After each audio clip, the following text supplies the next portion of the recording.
Hi guys, welcome back, or if you're new, hello, my name is Nadia, and today we're going to be talking about the making of my NYU senior thesis film, The Paper Rose. I completed this film actually 2 years ago, but I didn't release it publicly on the internet until just yesterday, so if you haven't seen that short film already, I'll leave the link down below. It is on Vimeo, so I recommend you go check that out, but in case you haven't watched it just yet, here's a little sneak peek.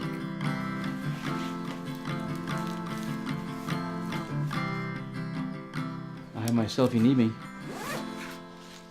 Basically, it's a father-daughter story, but it takes place on Valentine's Day, and unfortunately Valentine's Day marks the anniversary of the mother's death. And so every year, every Valentine's Day, the daughter wants to go to the cemetery and leave a paper rose for her mother. And it's a tradition, they do it every year. However, this Valentine's Day is a little bit different. But yeah, that is my short film. We shot it in the beginning of March, and we were in production for 5 days. We had a crew of about 20 people, and then we also had our talent, plus a lot of extras, and a dog. Also, we had a dog on set. My film is just about 10 minutes long, so it was a pretty standard thesis for NYU. That was the typical crew size that you would see. So I'm going to be talking to you guys about the making of my short film, specifically about those 5 days on set and how we almost got shut down mid-production, which is a director's nightmare. Like, you never want that to happen. It's so bad. There was something that doesn't typically happen, but before I get into that, I want to talk to you guys about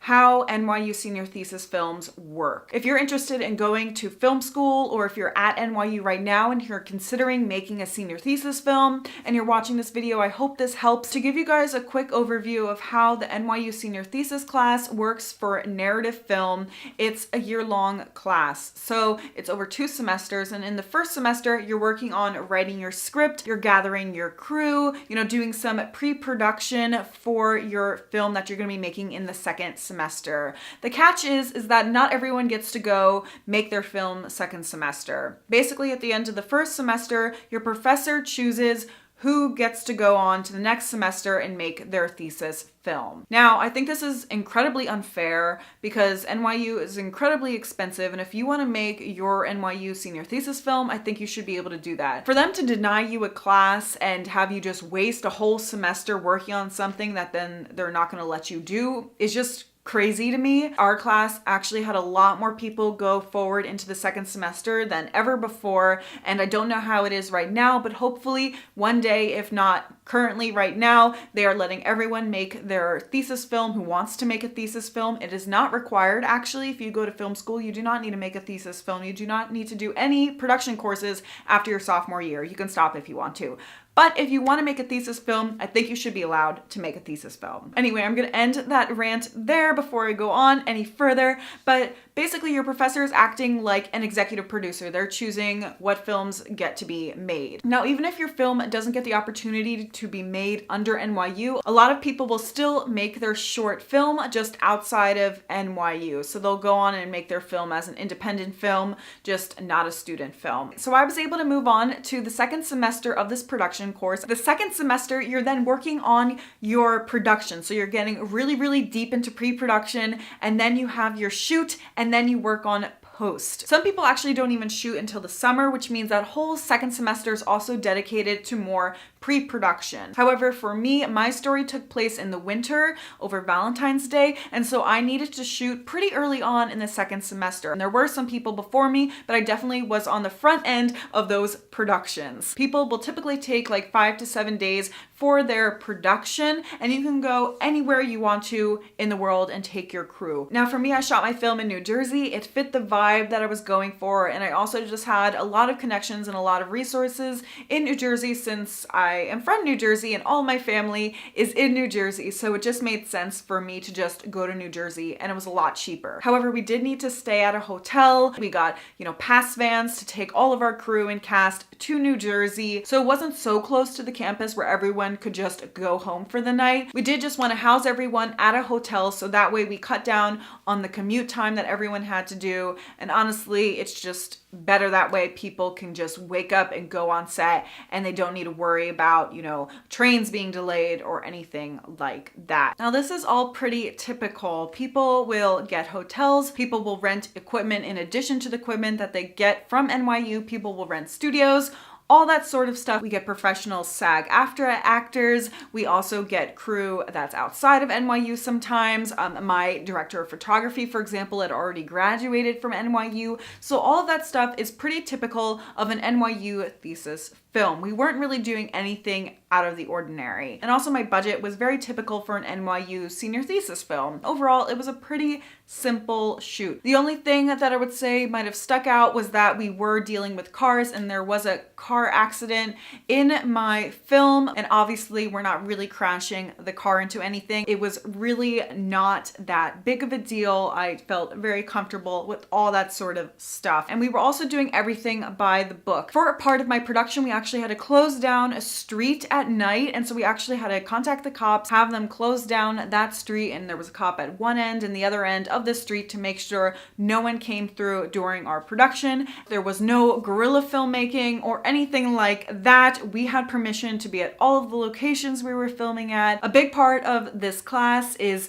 actually learning how to do all of that sort of stuff and learning about permits and insurance and, you know, the safety of your cast and crew and just making sure it is all good to go and that, you know, your set will run very smoothly. It's about talking to people and trying to convince them to let you film at their location, making deals with them, finding a price that you think is fair for, you know, that location for that day, etc., etc. That's a big part of the class. It's honestly a lot of paperwork. Obviously, you have producers to help you with that. But when you are working on your film as a film student, even though, you know, I was the director and the writer, I still was a producer. I was still working with a lot of that paperwork and doing all that sort of stuff, especially considering we were using a lot of my connections with my family in New Jersey to get a certain location, to get our cars, to get, you know, the dog that we had on set and all of that stuff. So I did work as a producer in a sense as well. And that is just very typical. That's very normal for your student film. With all of that in mind, you can imagine with the many, many years that NYU has had productions made, there have been some mistakes or some people who don't exactly follow the rules or do the right paperwork and just accidents happen. Every NYU film student knows of the things that could happen on a set if you don't do things the right way. And we are told this, we are reminded this constantly at NYU. Freshman year, they tell you horror stories of stuff that happens on NYU film sets. Because as a freshman, you start as a production assistant on either junior or senior level films. There's been horror stories of people getting their equipment stolen out of their truck at night. There have been stories about people getting hurt on set, people not getting the proper permits for filming locations, people just trying to wing it. You know, there have also been stories about people unfortunately dying on film sets. And they tell you this in the very beginning of your time at NYU as a freshman.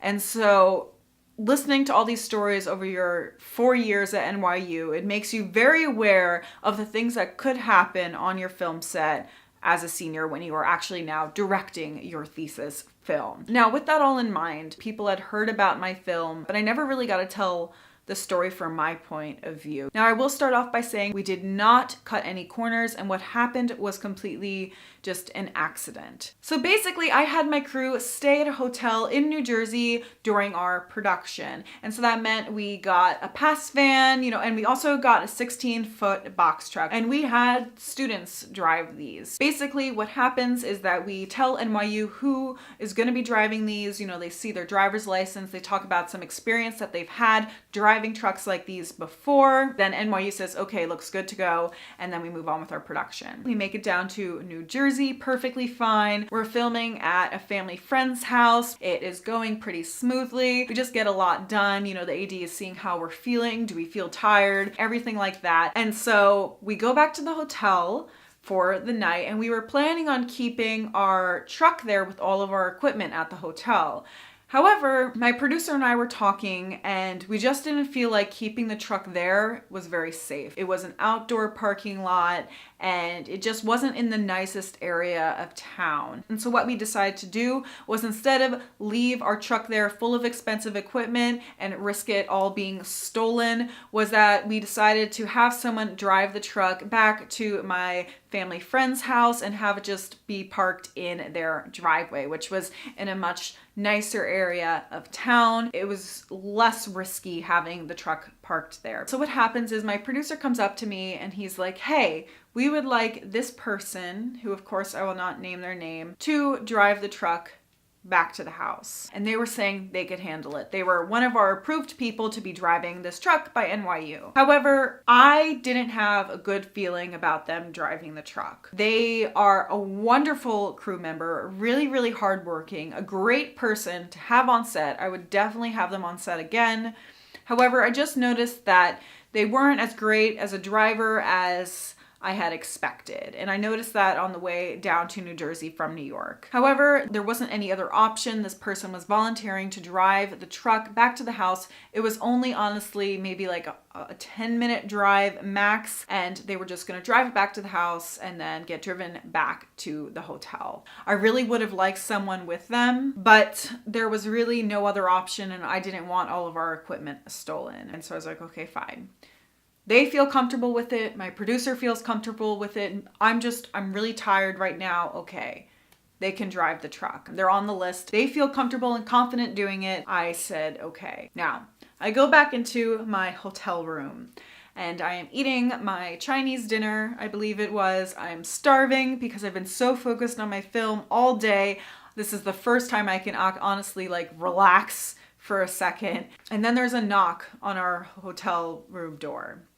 And one of the other girls in the room opens it, and it's my producer. And he says that he needs me right away and that it is very important. So I get up and I'm walking to the door and I see flashing lights, like, you know, they're cops or ambulance or something. I see the flashing lights behind him and my heart just stops. And I instantly knew it was because of the truck. And the first thought was, oh my gosh, did someone die?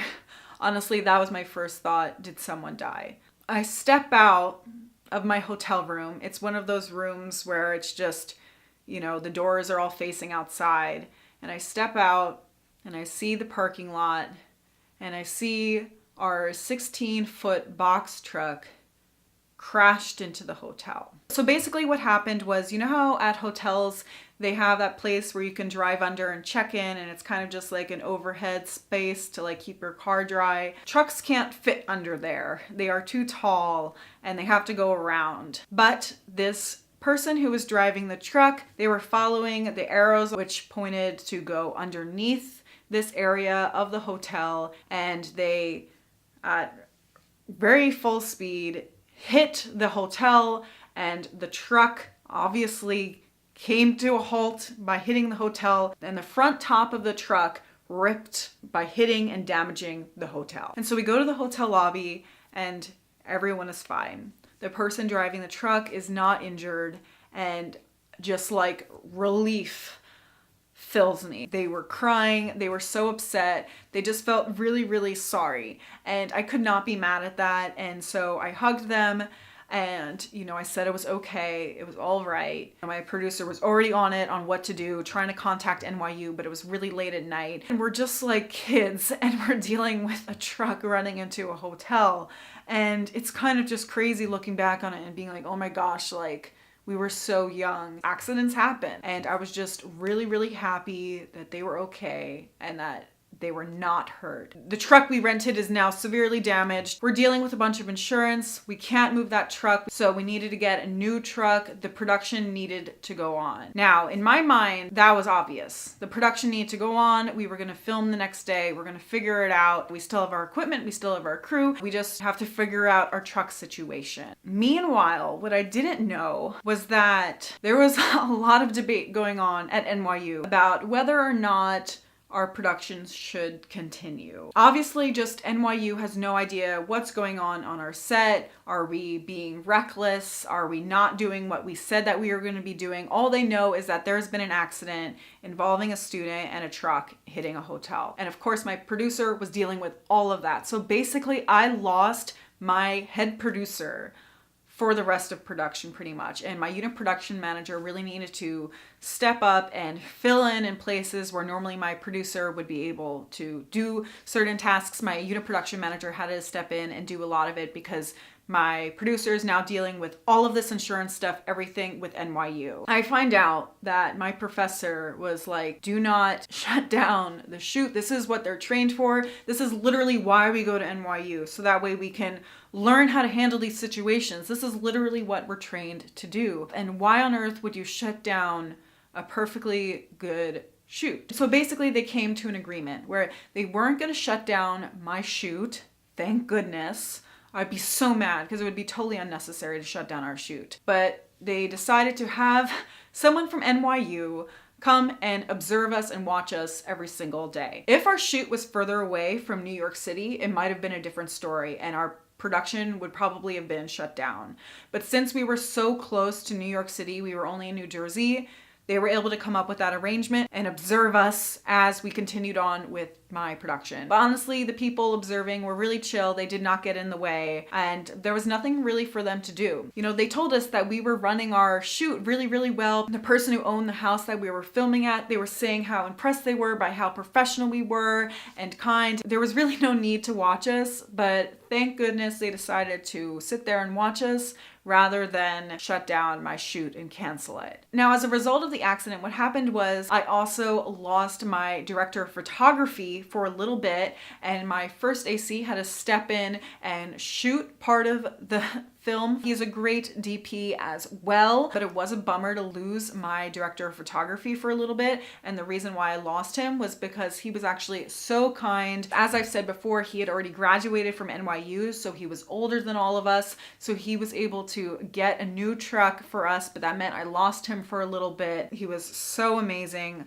about that. We also lost a lot of time figuring all that out. I lost hours, which when you're scheduling a short film, everything was already so tight in our schedule. It meant I had to cut stuff, change up some shots after that. It's not the greatest when you're losing hours and it's out of your hands, but it does happen. And then of course, as I'm sure you're already expecting, lost some money. The good news of what came out of all of this was that my producer, after doing an amazing job dealing with this situation, he actually won us a producer's grant that basically helped with the cost of this accident. They don't just hand out this kind of money, but it was my producer who earned this money. So that's the story of my film. Of course, there were so many other things that happened, you know, but everything else in comparison was just really, really minor and easy to overcome. Everyone was just so kind, so professional, very dedicated. I honestly could not be happier with the people that I had on my team. I was very proud